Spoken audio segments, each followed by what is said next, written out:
नमस्कार दोस्तों, मैं बिंदु पाठक आज आप लोगों को भगवान भोलेनाथ का एक कथा सुनाने जाती हूँ, जिसमें भगवान शिव मछुए का रूप धारण किए थे। आशा है आप लोगों को बहुत ही पसंद आएगा और इस कथा को सुनने से और सुनाने से और कहने से बहुत ही फल मिलता है।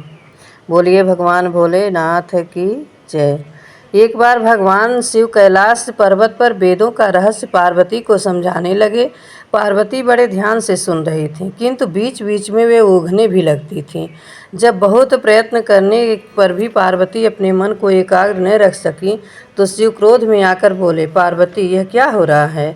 मैं तुम्हें इतना गूढ़ रहस्य समझा रहा हूँ और तुम हो कि झप्पियाँ ले रही हो। तुम में तो इतनी ही बुद्धि है जितनी किसी मछुए की स्त्री में हो। जाओ, मृत्युलोक में किसी मछुए की स्त्री के रूप में जन्म लो।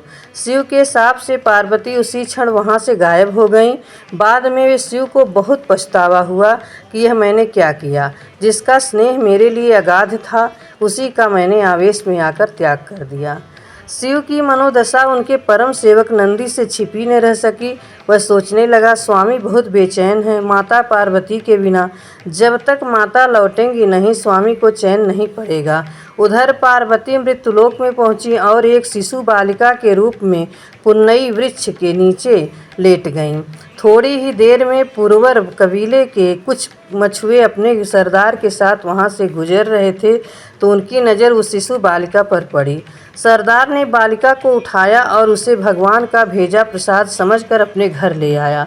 उसने बालिका का नाम रखा पार्वती। वह कुछ बड़ी हुई तो अपने पिता के साथ मछली पकड़ने जाने लगी। बड़ी होकर उसने नाव चलाना भी सीख लिया। पार्वती अपूर्व सुंदरी थी। कबीले के कितने ही युवक उसके रूप की प्रशंसा करते नहीं थक लगाते थे। उनमें से कई तो पार्वती के साथ विवाह के इच्छुक रहते थे, लेकिन पार्वती उनमें से किसी के साथ भी विवाह के लिए इच्छुक नहीं थी। उधर कैलाश पर्वत पर शिव को पार्वती का वियोग असहनीय हो रहा था।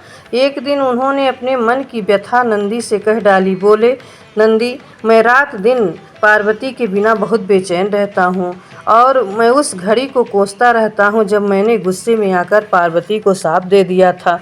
काश उस समय मैंने धैर्य से काम लिया हो। नंदी ने हाथ जोड़कर कहा, स्वामी, तब आप पृथ्वी पर जाकर उन्हें ले क्यों नहीं आते?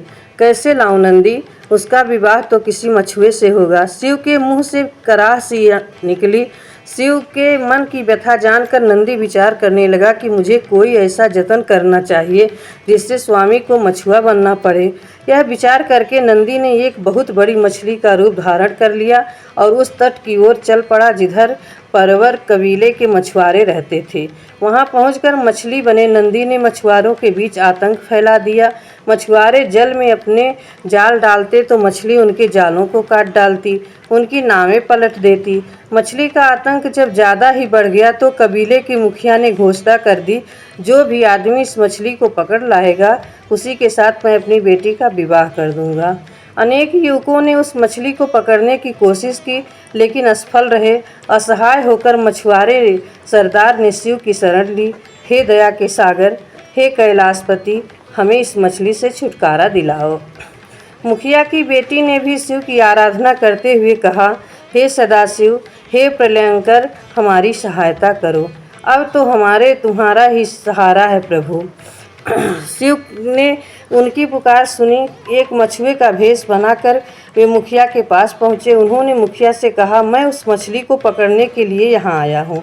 मुखिया ने कहा, नौजवान, अगर तुमने उसे पकड़ लिया तो हमारी जात सदैव तुम्हारे गुण गाएगी। अगले दिन शिव एक बहुत बड़ा जाल लेकर सागर के जल में उतर पड़े। उन्होंने जाल फेंका तो मछली आकर उसमें फंस गई, जो वास्तव में नंदी था। मछली बना नंदी सोचने लगा, मेरा काम हो गया, अब स्वामी और माता का मिलन हो जाएगा। शिव मछली को किनारे लाए। मछुआरे उनकी जय जयकार करने लगे। सरदार बोला, तुमने हमें उबार लिया युवक, हम किस तरह तुम्हारा आभार व्यक्त करें। फिर वचन के अनुसार मछुआरे सरदार ने बड़ी धूमधाम से अपनी पुत्री का विवाह उस युवक के साथ कर दिया।